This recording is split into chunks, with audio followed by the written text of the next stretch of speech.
satu medan dimanapun Anda berada, ketemu lagi kita di podcast Jumpa Tengah, tayangan edukatif dari Universitas Terbuka Medan yang pastinya akan memberikan informasi terupdate dan teraktual tentang pembelajaran di Universitas Terbuka. Sebelumnya kita sapa dulu narasumber kita hari ini. Halo Bang Oki. Halo Kak Eka. Gimana kabarnya? Alhamdulillah sehat. Sehat. Luar biasa. Lagi sibuk apa? Lagi sibuk persiapan nih untuk marketing mahasiswa baru. Wah, asik nih ya. Besok ya udah mulai ya? Iya, besok kita sudah mulai penerimaan mahasiswa baru nih. Tapi ini juga udah berbarengan sama jadwal yang ada ya? Iya. Sesuai topik kita hari ini bahasnya ya. Iya. Jadi memang di Universitas Terbuka itu jadwalnya padat merayap. Jadi harus bisa bagi-bagi ini ya waktu ya. Betul sekali Kak Eka. Oke, Bang, hari ini kita akan bahas mengenai TMK. Udah banyak pastinya ya. Di layanan kontak udah pasti banyak ya. Sudah pastinya tentu banyak pertanyaan. Oke, kita cerita dulu nih untuk edukasi ke teman-teman yang mungkin masih kurang familiar kali ya sama TMK. TMK itu apa sih Bang Oki? TMK ini sebenarnya Kak, layanan pembelajaran dari Universitas Terbuka. Namanya kepanjangannya tugas mata kuliah. Oke, singkatannya adalah TMK. Singkatannya TMK. Jadi TMK ini dikhususkan bagi mahasiswa yang mungkin mengulang mata kuliah atau mungkin tidak mengikuti tuton karena terlambat atau terlupa aktivasi tuton. Lalu tidak mengisi form kesediaan tuton juga, sama untuk mahasiswa kita yang mungkin daerah tertinggal Kak, 3T. Daerah terjauh gitu. Nah, tujuan layanan TMK ini apa nih Bang Oki nih? Berarti untuk memfasilitasi yang tidak ikut dalam kelas tuton, web atau tatap muka. Benar gitu ya? Benar sekali. Jadi biar nih mahasiswa kita tetap mendapatkan layanan pembelajaran, tetap dapat nilai tambahan untuk nanti di ujian akhir semester nanti. Bentuk TMK ini seperti apa? Bentuknya Kak itu seperti pemberian tugas. Jadi nanti ada tugas-tugas yang wajib dijawab oleh mahasiswa kita. Mereka jawab di kertas atau langsung diketik, di scan, lalu diupload pada batas waktu yang sudah ditentukan. Akses TMK-nya di mana? Akses TMK-nya itu di website tmk.ute.ac.id tentunya. Oke, jadi ini berada di laman yang terpisah ya, atau website yang terpisah ya.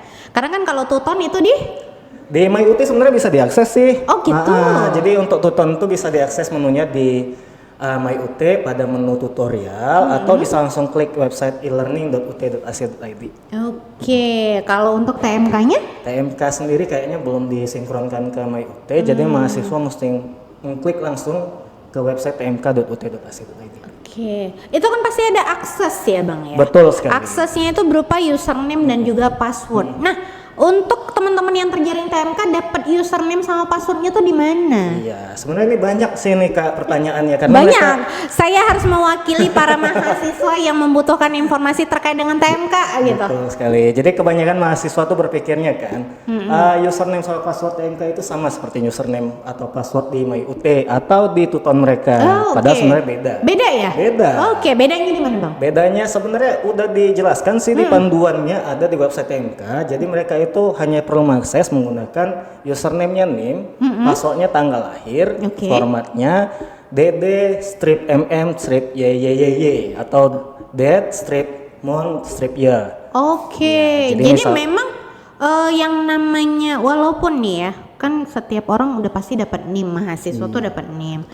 Tanggal lahir itu berarti harus rahasia ya? Harus rahasia. Jadi ini juga berlaku bagi mahasiswa yang mungkin ada kesalahan pengetikan pada tanggal lahir atau bulan tahunnya, itu mohon dikonfirmasi karena memang di UT ini ada beberapa akses yang menggunakan username password menggunakan tanggal lahir. Oke, jadi memang harus sesuai ya. Harus sesuai. Supaya tidak terjadi penghambat ya untuk mengakses segala aplikasi yang ada di UT. Contohnya kalau yang pakai akses tanggal lahir itu e-kampus gitu ya Bang ya? Terus di laman aksi pun nanti kalau kelulusan mereka harus login menggunakan tanggal lahir. Tanggal lahir juga ya, aksi praktik juga ya. Kemudian TMK nih tadi ya Bang ya.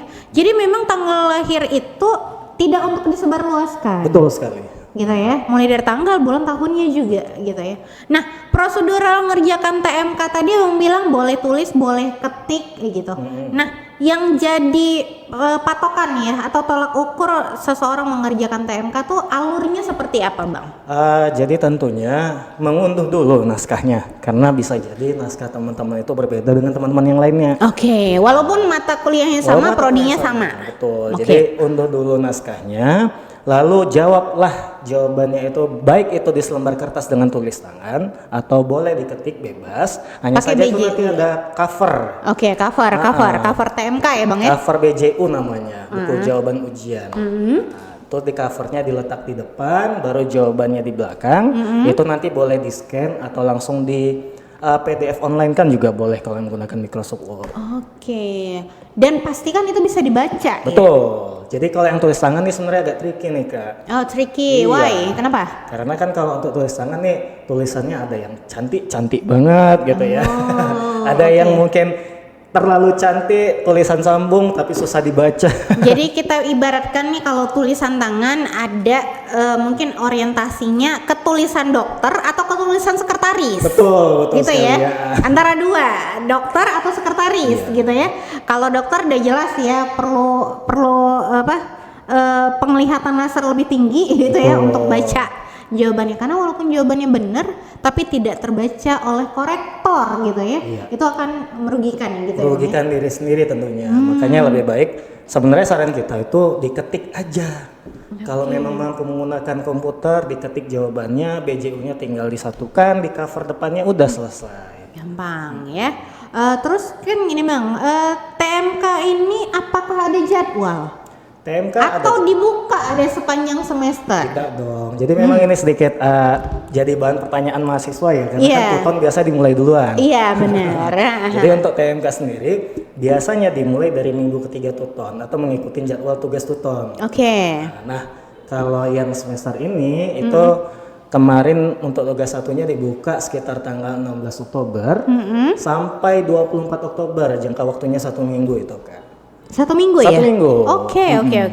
1 minggu tapi 24 jam ya aksesnya? 24 jam aksesnya. Jadi mahasiswa bisa mengunduh katakan mulai tanggal 16 Oktober diunduhnya, dikerjakannya ditunda-tunda sampai tanggal 24 Oktober juga bebas. Oke, yang penting tidak lewat dari tanggal yang sudah ditentuin. Betul gitu ya? sekali. Oke, itu TMK 1 kita bilangnya. TMK 1. Oke, TMK 2. TMK 2 itu dimulai tanggal 30 Oktober ini sampai tanggal 5 November. Ayo, ini udah tanggal berapa nih? Ini udah tanggal berapa nih? Tanggal 2. Berarti udah hitung tengah hari nih. Iya, udah tengah. Tinggal 3 hari lagi ya waktunya.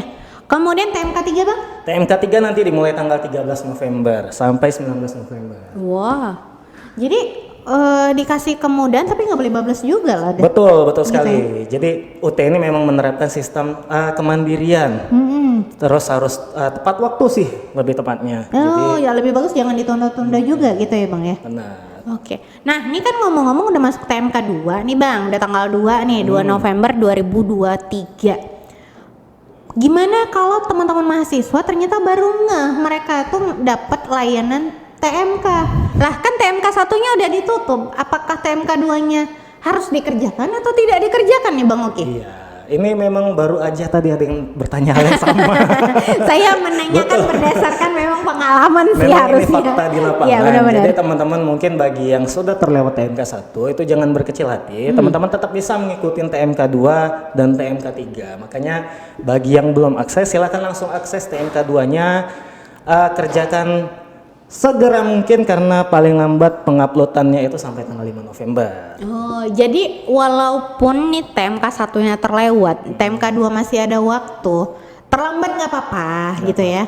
Tapi tetap akan ada kontribusinya ya Bang. Betul sekali. Nah, Jadi ngomong-ngomong TMK nih kontribusinya terhadap nilai akhir berapa nih Bang Oki? untuk TMK sendiri memang kontribusinya agak sedikit lebih rendah ya Kak. Lebih rendah? Sekitar 20% Wah. sekarang. Kalau masa Covid kemarin lumayan tinggi 30%, sekarang agak berkurang ya gitu. Karena memang kan setiap layanan pembelajaran tuh punya kuota. Iya. Ya, kuota masing-masing terhadap nilai akhir. Selagi UASnya 30% ya? 30%. Oke. Bang mungkin boleh di-spill nih, Tuton berapa persen kontribusinya? Tuton itu 30% sekarang. Oke. Kalau TUEP sama TTM? Kalau TUEP TTM itu 50%. Oke. TMK? TMK-nya 20%. 20%, dan itu baru bisa diakomodir kalau nilai UAS itu mencapai minimal 30%. Wah, ribet ya. Agak panjang nih, Agak tapi panjang. nanti kita akan buat pemberitahuannya di flyer Instagram ya Bang, Betul. supaya nanti ini ada nih, udah kita sampaikan melalui tayangan recording, kita juga buat nih informasi tertulisnya gitu ya Bang ya. Oke, terus Bang, ngomong-ngomong, apakah semua mata kuliah ini diakomodir TMK-nya untuk seluruh program studi? Oke, baik. Pertanyaannya, wah. Jadi sebenarnya detail nih, banyak nih pasti. mata kuliah praktik itu tidak akan masuk ke TMK. Oke. Mata kuliah yang berbasis praktik otomatis tidak ada TMK. Berarti mata kuliah non praktik yang masuk ke TMK gitu ya Bang ya. Nah, makanya nih teman-teman yang mungkin saat ini ada ngambil mata kuliah praktik tapi tidak mengisi form dan tuton, coba cek dulu tutonnya. Karena untuk mata kuliah praktik itu otomatis itu kan. Ada beberapa yang otomatis. Ada beberapa otomatis. Oke, ada beberapa yang memang harus isi. Iya. Kesediaan tuton. Berarti teman-teman nih harus sebenarnya paham nih ya, alur prosedur untuk masing-masing layanan pembelajaran gitu ya Bang Oki ya. Kalau misalnya lupa gimana? Kalau misalnya ini ada mata kuliah praktek karena berharapnya dapat TMK, mungkin dapat informasi sebelumnya, nggak usah isi tuton biar dapat TMK, ternyata blok gitu, dibuka TMK-nya tak ada TMK-nya Bang. Ini gimana nih Bang? Coba cek dulu tutorial online-nya. Cek dulu tutorial online-nya. Kalau masih dibuka sesinya, teman-teman bisa langsung menjawabin sesinya. Cuman kalau sesinya sudah tutup, ya gimana ya? Ya karena kan tuton sendiri itu kalau saya nggak salah nih ya Bang, ada ketentuan. Kalau 3 sesi pertama, teman-teman mahasiswa tidak membuka kelas tutornya, otomatis mereka akan tutup closing betul untuk seluruh mata kuliah, kan gitu ya Bang ya. Nah, berharapnya dengan kayak gitu TMK-nya hidup gitu loh, TMK-nya terjaring. Apakah fakta ini ada? Ada, banyak sekali. Jadi banyak teman-teman itu merasa TMK ini kayaknya lebih mudah. Ngejalaninnya paling cuma ngerjain tugas gitu ya kan. Kok tuton kan harus setiap minggu, tapi mereka lupa bahwasannya mata kuliah praktik itu memang wajib tuton minimal. Nah, seandainya terlewat dan naasnya sudah ditutup aksesnya, maka ya memang tidak bisa lagi dijalanin mata kuliah tersebut. Iya, jadi memang TMK ini penjaringannya khusus, bukan bisa di request ya Bang? Enggak bisa request. Karena kan ada nih, kemarin saya masuk tuh chat dari mahasiswa, Bu, saya nggak mau tuton, saya maunya TMK, bisa nggak dipindahkan seluruh layanan pembelajaran saya tuh jadi TMK gitu? Emang bisa Bang Oki? Kalau itu nggak bisa, jadi memang TMK ini ya kembali lagi dikhususkan bagi mereka yang sebenarnya terkendala jaringan di daerah-daerah terpencil, atau mereka yang memang sama sekali naas, lupa mengisi form kesediaan tuton, lupa untuk aktivasi tuton untuk mahasiswa baru, sehingga mereka diberikanlah akses TMK ini. TMK ini kayak layanan terakhir lah untuk mereka. Di samping ujian di ya? Di samping ujian. Jadi ini pun berpengaruh nantinya, misal nih teman-teman pun lupa ngerjakan TMK, mahasiswa tetap bisa mengikuti ujian.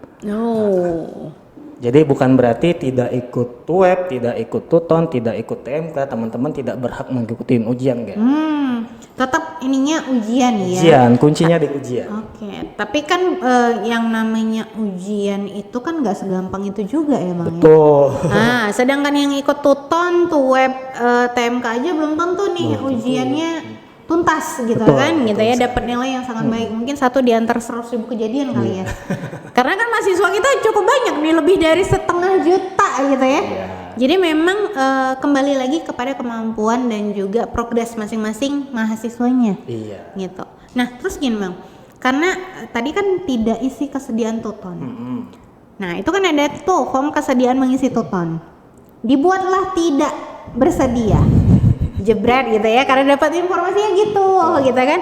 Terus protes nih, saya nggak bersedia ngisi tuton, terus TMK juga saya enggak gitu. Ini kira-kira gimana nih Bang? Ya nggak bisa, karena memang TMK ini kan tadi kita bilang layanan khusus. Kalau misalkan mengklik tidak, artinya mahasiswa ini dengan sadar penuh memang tidak mau mengikuti tutorial. Gitu. Jadi ya otomatis TMK-nya nggak akan muncul juga. Jadi bukan berarti teman-teman nggak sengaja tidak ikut tuton, TMK-nya bakalan muncul otomatis gitu ya? Oke, itu jadi informasi ya buat menjawab simpang siur berita udah nggak usah tuton, udah nggak usah tuep gitu, pasti TMK gitu ya. Nah ternyata TMK-nya nggak ada gitu ya. Muncul TMK, akhirnya bingung itu. Tapi sebenarnya ini sih Kak, mereka itu masih tetap dapat kesempatan untuk belajar sendiri belajar menggunakan modul. mandiri ya dengan modul. Oke. Nah, apakah TMK ini kalau misalnya semester ini nih ternyata terjadwal TMK, semester depan bakalan TMK lagi nggak sih, Bang? Tentunya enggak, dengan catatan. Dengan catatan jika mahasiswa tersebut setelah melakukan pembayaran uang kuliah langsung login ke e-learningnya untuk isi form student tutor. Atau mungkin yang pengen tuweb bisa itu ngajuin tuweb dengan tentunya biayahan atem. Oke, dan itu harus lapor dulu ya lapor ke UT Medan ya. Harus mengecekkan dulu kelasnya ada atau tidak. Iya, karena atem nggak bisa request ya Bang ya. Maksudnya mahasiswa bisa dari akunnya sendiri nggak bisa ya. Bisa. Harus dari UT Medan ya. UT Medan. Oke, cakep. Berarti, mohon maaf dulu ya Bang Oki ya. Saya mewakili para mahasiswa yang sering bertanya gitu ya terkait dengan TMK ini karena memang ternyata ada syarat dan ketentuan yang berlaku gitu. Betul. Ya. Dan ini mulai dari semester 1 ya TMK ya Bang ya? Dimulai dari semester 1 ada. Sampai nanti semester 9 pun tetap ada ya? Tetap ada. Sepanjang kebijakannya nggak berubah. Betul ya? sekali. Oke. Makanya kita tiap semester nih teman-teman yang sedang nonton, kita tuh tiap semester tuh gencar memberikan update informasi terbaru karena bisa aja nih terjadi perubahan kebijakan terkait dengan layanan pembelajaran. Contoh, mulai masa COVID ya Bang ya? Iya, dimulai masa COVID. COVID. Nah, TMK ini jadi layanan pembelajaran karena memang terjadinya pembatasan ruang dan waktu untuk mahasiswa mengikuti pembelajaran di universitas terbuka gitu. Sehingga ada TMK. Nah, alhamdulillahnya pasca COVID era new normal TMK masih tetap ada. Tetap ada. Tapi porsinya, kontribusinya berkurang gitu ya. Nah, kita nggak tahu nih kebijakan kedepannya apakah TMK masih ada atau bagaimana. Nanti kita akan update lagi informasi terbaru terkait dengan layanan pembelajaran di universitas terbuka. Bang Oki, mungkin ada saran-saran nih buat teman-teman yang sedang nonton, apa nih tip dan trik mengikuti TMK di UT Medan? Baik, jadi teman-teman yang saat ini menjalani TMK mungkin karena terpaksa ya, mungkin yang memang lupa mengisi form student tutor, jangan berkecil hati. Jadikan pembanding untuk semester ini dan semester berikutnya. Teman-teman ikutin aja TMK-nya, kerjakan semaksimal mungkin, ikutin ujian akhir semesternya juga nantinya. Lalu di semester depan mohon mengikuti tutor. Nah, teman-teman yang kebetulan semester ini sedang mengikuti TMK bukan berarti tidak ada kelebihannya. Teman-teman yang sudah mengikuti TMK semester ini lebih prepare tuh untuk mengikuti ujian THE. Karena sedikit banyaknya mirip ujian THE, take home exam dengan TMK tugas mata kuliah ini. Jadi udah seperti latihan ya? Iya, sudah seperti latihan, paling hanya pembatasan waktunya. Kalau TMK kan 1 minggu, nah kalau THE itu kan dikasih waktu 1 hari dengan batas pengerjaan maksimal 6 jam dari setelah tunggu soal. Kita akan bahas nanti ya. Dari spill dulu. Lalu untuk pengerjaan TMK-nya sendiri, saran kita mohon diketik aja jawabannya, jangan tulis tangan. Kalaupun tulis tangan dan harus scan, mohon scannya itu yang lebih bagus. Memang sekarang sudah banyak alat scanner handphone, tapi kadang ada yang scannya itu goyang-goyang karena menggunakan handphone. Jadi kita lebih aware aja untuk pengisiannya itu langsung ketik aja lebih baik. Oke, dan pastikan kalau misalnya teman-teman ngerjakan TMK, jangan lupa dicantumkan banyak tuh sumber referensi yang mendukung gitu ya. Betul sekali. Pasti, jangan nanti asal copy paste, nggak ada nilainya, Kak sayang. Nggak, malah plagiat dikira. Plagiat. Bang Oki, terima kasih banyak nih atas informasinya terkait dengan TMK, sekaligus juga membantu ya memberikan pencerahan kepada teman-teman mahasiswa yang nggak bisa datang ke pelayanan mahasiswa UT Medan ya. Betul sekali. Oke, bentar lagi akan datang nih ya Bang ya. Karena masa registrasi sudah akan dimulai teman-teman. Tanggal 3 November 2023, Universitas Terbuka kembali membuka pendaftaran untuk mahasiswa baru. Masa registrasi 2023 genap ya. Jadi tetap dihitungnya semester semester pertama.